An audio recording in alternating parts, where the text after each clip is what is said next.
तो सारे डेवलपर्स ध्यान दें। आज इस टेक्निकल सेशन में हम बात करने वाले हैं एसिंक्रोनिक कोडिंग की एक बहुत बड़ी रुकावट के बारे में, और हाँ, उसके सोल्यूशन के बारे में भी। ये एक ऐसी प्रॉब्लम है जिससे बहुत से लोग जूझ रहे हैं, और इसका हल हमारे काम करने का तरीका पूरी तरह से बदल सकता है। तो हमारा प्लान क्या है? सबसे पहले हम देखेंगे कि असल में दिक्कत क्या है, फिर हम समझेंगे कि ये कॉन्टेक्स्ट रॉट क्या भला है, और आखिर में हम देखेंगे कि कैसे क्लॉड ओपस 4.6 इस प्रॉब्लम को सॉल्व करता है और डेवलपर्स के लिए क्या नए मौके लेकर आता है। तो चलिए सबसे पहले समझते हैं कि ये एजेंटिक कोडिंग की सबसे बड़ी रुकावट आखिर है क्या। देखिए, क्लाउड कोड जैसे एजेंटिक टूल्स में कमाल की पावर है। ये बहुत मुश्किल मल्टी स्टेप काम अपने आप कर सकते हैं। इन टूल्स का वादा बहुत बड़ा है। सोचिए जरा, एक डेवलपर बस ये बताता है कि उसे क्या चाहिए, और एजेंट खुद ब खुद पता लगाता है कि उसे बनाना कैसे है। ये काम करने का एक बिल्कुल नया तरीका है, जहां हम सिर्फ इंस्ट्रक्शंस देने वाले नहीं, बल्कि एक सुपरवाइजर की तरह काम करते हैं।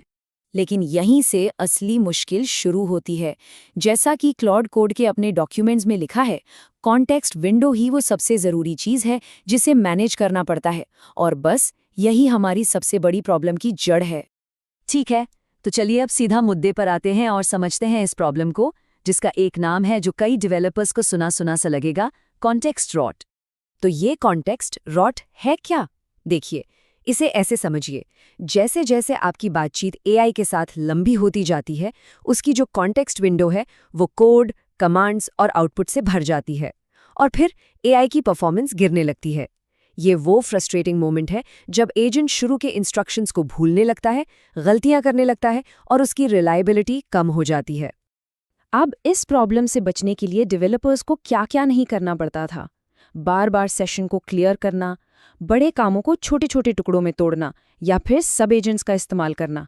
मतलब ये सब बहुत ज़्यादा मैनुअल काम था, और इसमें बहुत दिमागी मेहनत लगती थी। ये स्लाइड फ़र्क को बिल्कुल साफ दिखाती है। पहले क्या होता था? डेवलपर एक मेमोरी मैनेजर की तरह काम करता था, जिसका पूरा ध्यान एआई की लिमिटेड मेमोरी को मैनेज करने में लगा रहता था। लेकिन होना क्या चाहिए? डेवलपर को एक सुपरवाइजर होना चाहिए जो बस अपना गोल बताए। लेकिन अब कहानी में एक जबरदस्त ट्विस्ट आता है। एक नया मॉडल जो सीधा इस कॉन्टेक्स्ट रॉट की प्रॉब्लम को जड़ से खत्म करने के लिए आया है। और ये कोई रातों रात हुआ चमत्कार नहीं है। इसके पीछे एक पूरी जर्नी है, तेजी से हुई डेवलपमेंट की कहानी, जैसा कि आप इस टाइमलाइन पर देख सकते हैं। मार्च 2023 में क्लॉड 1.0 से लेकर फरवरी 2026 में क्लॉड ओपस 4.6 के लॉन्च तक ये एक कमाल का सफर रहा है। और वो नया मॉडल है क्लॉड ओपस 4.6, और ये सिर्फ एक अपग्रेड नहीं है, ये एक रेवोल्यूशन है। इस पूरे बदलाव के सेंटर में है ये एक नंबर, 1 मिलियन, यानी 10 लाख टोकन्स की कॉन्टेक्स्ट विंडो।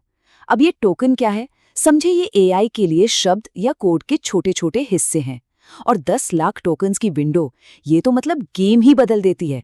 और हाँ, एक बात साफ कर दूं, ये सिर्फ एक बड़ा नंबर नहीं है।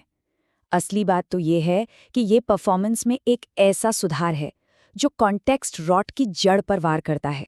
जरा इस डेटा को देखिए, ये नीडल इन अ हेस्टैक टेस्ट का रिजल्ट है। मतलब एक बड़े से टेक्स्ट के ढेर में से एक छोटी सी जानकारी ढूंढ निकालना। सोनेट 4.5 का स्कोर था सिर्फ 18.5%, वहीं ओपस 4.6 का स्कोर देखिए 76%। ये कोई छोटा मोटा सुधार नहीं है, ये एक जबरदस्त छलांग है, और ये साबित करता है कि मॉडल वाकई में अपनी इतनी बड़ी कॉन्टेक्स्ट विंडो का इस्तेमाल कर सकता है। तो पॉइंट क्या है? पॉइंट ये है कि ये परफॉर्मेंस में एक गुणात्मक मतलब क्वालिटेटिव लीप है। ये सिर्फ याद रखने से कहीं ज्यादा है।